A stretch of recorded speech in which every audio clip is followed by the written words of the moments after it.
Hello everyone. आज के topic है कॉमर्स की एमसीक्यूज़। जीआईसी की जो वैकेंसी आई है उसके लिए टीजीटी पीजीटी कॉमर्स का एक बहुत इंपॉर्टेंट टॉपिक है फाइनल अकाउंट्स। इसके एमसीक्यूज़ को आप बिल्कुल ध्यान से समझिएगा और पक्का आपका एक आध नंबर तो ज़रूर फिक्स हो ही जाएगा। चलिए वीडियो को स्टार्ट करते हैं।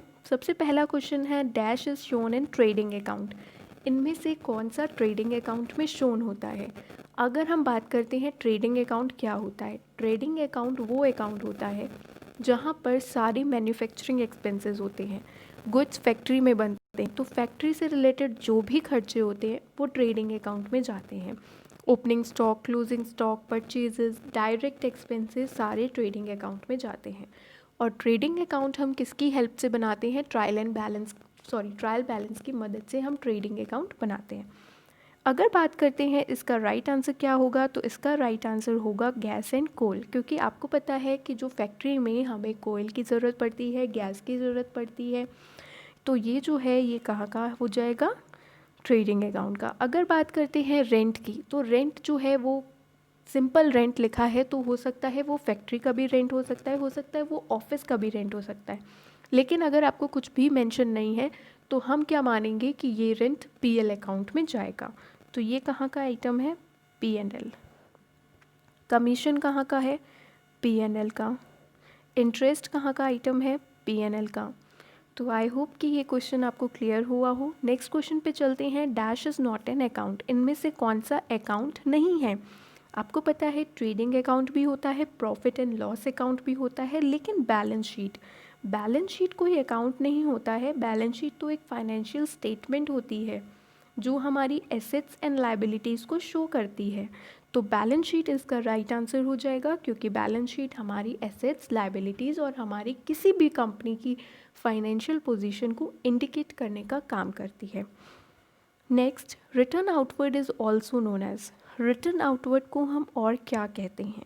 देखिए, दो तरह के टर्म होते हैं जो बहुत इंपॉर्टेंट होते हैं। पहला है return outward. Return outward return outward को हम शॉर्ट में बोलते हैं परचेजेस रिटर्न। मतलब दूसरा नाम इसका क्या है? Purchases return.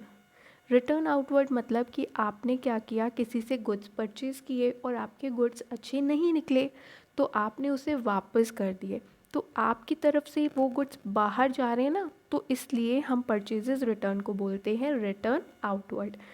और एक और वर्ड होता है जिसे हम कहते हैं रिटर्न इनवर्ड। और रिटर्न इनवर्ड का दूसरा नाम क्या होता है? Sales return. सेल्स रिटर्न, क्योंकि हमने किसी को सेल्स करी और उसे गुड्स नहीं पसंद आए तो उसने मुझे वापस कर दिए, तो मेरे पास आ रहे हैं, तो इसलिए ये रिटर्न इनवर्ड होता है। तो अगर हम बात करते हैं क्वेश्चन की, तो क्वेश्चन में क्या बोला गया था कि रिटर्न आउटवर्ड को हम और किस नाम से जानते हैं? इसका राइट आंसर हो जाएगा परचेजेस रिटर्न। परचेजेस रिटर्न जो होता है उसे हम परचेजेस में से क्या करते हैं? माइनस करते हैं, ठीक है। और सेल्स रिटर्न को क्या बोलते हैं? Return inward. ध्यान रखिएगा, very important. Next question, dash is not an account. Same, इसका राइट आंसर हो जाएगा balance sheet. Carriage on sales is shown in. Carriage on sales कहाँ पे शो करते हैं? दो तरह के कैरेज होते हैं। पहले तो आपको कैरेज समझना है। देखो, दो तरह के आप कैरेज देते हो। एक होता है कैरेज इनवर्ड। जब आप गुड को फैक्ट्री में लाते हो, गुड्स को, सामान को फैक्ट्री में लाते हो, तो आप कैरेज इनवर्ड देते हो। ये कहाँ का है? ट्रेडिंग का आइटम है, ठीक है, ये आपका ट्रेडिंग का आइटम है। और एक होता है कैरेज आउटवर्ड। मतलब आपके गुड्स बन के रेडी हैं, अब आप अपने कस्टमर्स तक लेके जा रहे हो, तो उसे सेल करने लेके जा रहे हो, तो ये जो होता है ये आपका बाहर का खर्चा है। गुड्स फैक्ट्री से निकल गए हैं, तो कैरेज आउटवर्ड जो होता है ये कहाँ का खर्चा होता है? पीएनएल अकाउंट का होता है। तो वही चीज़ है, कैरेज इनवर्ड कह लो या फिर उसे कैरेज ऑन परचेजेस कह लो। तो कैरेज ऑन सेल्स का दूसरा नाम जो होता है वो क्या होता है? कैरेज ऑन सेल्स का जो दूसरा नाम होता है वो होता है कैरेज आउटवर्ड। तो ये कहाँ जाएगा? प्रॉफिट एंड लॉस अकाउंट में। नेक्स्ट क्वेश्चन पे चलते हैं। Salaries and wages are shown in. Salaries and wages कहाँ पे शो करते हैं? सैलरीज और वेजेस हम P&L अकाउंट में शो करते हैं, लेकिन ट्रेडिंग अकाउंट में हमारा आता है वेजेस एंड सैलरीज। इन दोनों में डिफरेंस है। चलिए देखते हैं कैसे। अगर मैंने लिखा वेजेस एंड सैलरीज, ये एक टर्म है, ये अलग अलग नहीं है, तो ये कहाँ जाएगा? ये जाएगा आपके ट्रेडिंग अकाउंट में। और अगर मैंने लिखा सैलरीज एंड वेजेस, तो ये आपका कहाँ जाएगा?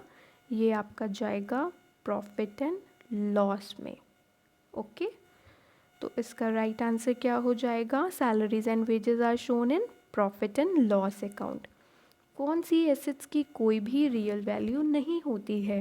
टैंजिबल एसेट्स वो एसेट्स होती हैं जिनको हम टच कर सकते हैं, जैसे कि मशीनरी है, उसे हम टच कर सकते हैं। फिक्स्ड एसेट्स क्या? फिक्स्ड एसेट्स वो एसेट्स होती हैं जो बेसिकली लॉन्ग टर्म के लिए परचेज़ की जाती हैं और वो बिज़नेस को लंबे समय तक बेनिफिट देती हैं। फिक्टिशियस एसेट्स वो एसेट्स होती हैं जिनकी कोई भी रियल वैल्यू नहीं होती है। तो इसका राइट आंसर क्या हो जाएगा? सी। नेक्स्ट क्वेश्चंस तो फिनिश। चले कोई नहीं, अब पार्ट 2 में आपके लिए हम और ज़्यादा क्वेश्चंस लेके आएंगे। अगर आपको वीडियो कैसी लगी आप मुझे ये ज़रूर बताइएगा और चैनल को सब्सक्राइब ज़रूर करिएगा। Thank you guys.